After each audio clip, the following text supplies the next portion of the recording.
How to make focaccia with alligatina.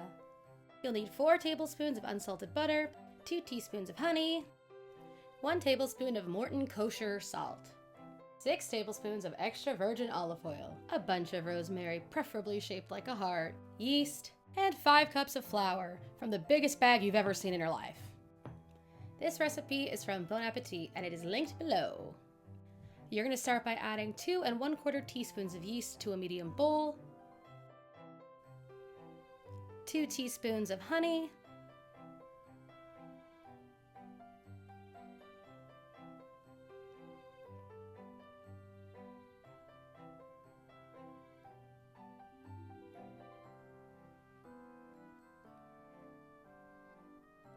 and 2½ cups of lukewarm water. Then you're going to let that sit for 5 minutes. And it should look a little something like this. You can see the bubbles. That means our yeast is working, and we can continue by whisking all the ingredients together. Here comes the flour. Take a second to make sure you're using the right measurement. That is a cup. We don't want to immediately mess everything up. But yes, that is 1 cup, and we're adding 5 cups to this bowl in total. And hopefully it's not this laborious for you. Maybe you have a regular sized bag of flour. That's my hope for you. Now that we've defeated Flour Mountain, make sure to add your tablespoon of Morton kosher salt, and we can get to mixing yet again. Remember when I said I didn't want to immediately mess everything up? Nevertheless, she persists. It might be at this time you start to think, am I becoming a trad wife? And then push that scary thought down and continue stirring. And at this point I gave up on my fancy real bread tool that my partner suggested and messed up the flour again for a second time, contemplating if I should just quit all of this. But because I'm a strong, independent trad wife, I use a different tool. A plastic spatula, as the recipe suggests. We know we're done mixing once we've created a shaggy dough and there's no dry streaks remaining. Despite olive oil costing $30 a bottle, we're going to pour 4 tablespoons of extra virgin olive oil into this bowl. And I cracked open a new one because I'm trying to impress my family with this. And I don't want them to know there was any mistakes at any point, so they're not allowed to watch this. Then we're going to pull a super cool move that is definitely not witchcraft.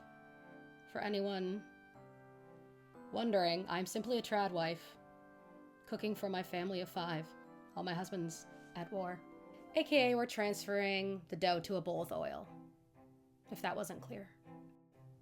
Then, despite the ongoing climate crisis, we're going to absolutely destroy a roll of saran wrap by accident. I did not realize how much this would be. I'm so sorry. But we need to cover this bowl and seal it, and we're gonna let it chill.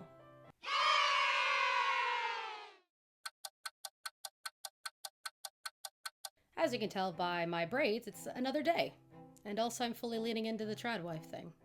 Now that it's been 24 hours, your dough will have doubled in size, and we're gonna butter this pan with amazing technique.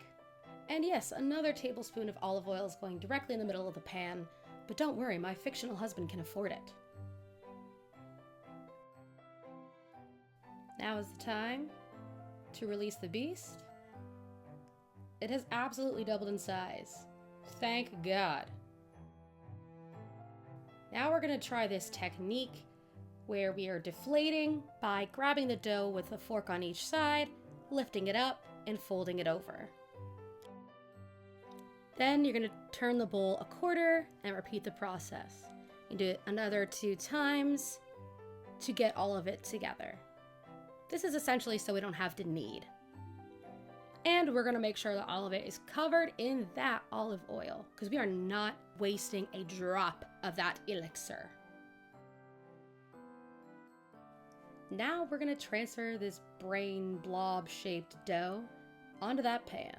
And because this dough is more fussy than my fake children, we have to let it sit for another 1.5 hours. Now it's alive. It's big, it's smooshy, it's perfect. We can finally preheat that oven to 450. And while it's warming, we're massaging this to the ends, putting so much more olive oil than the recipe called for. Oops. Money has really changed me. This is the defining moment for focaccia. You're supposed to aggressively play the piano on this bread, making sure your fingers go all the way to the bottom of the pan. And while it doesn't look like it, I actually am a classically trained pianist. And one of the 2 toppings of this bread goes on. This is the salting step. Make sure to salt the salt. And here's the second part, rosemary. So make sure to rosemary the rosemary. As you can see here, I'm rosemarying rosemary, a method I picked up from my trad wife sisters. And finally, in the oven it goes for 30 minutes. This day was Thanksgiving, so there was a turkey, but you can cook this without a turkey as well. And there she is, a slow-mo shot in all her glory. Cut it up into like 1-inch pieces. I think this is 1 inch. Not really good at math. But you're gonna cut it this way, and then you're gonna cut it in half until you get this, and you're ready to assemble a beautiful plate of homemade focaccia. And it is so delicious. It's salty, flaky, warm, soft, and your kids will eat it in the blink of an eye. I know mine did.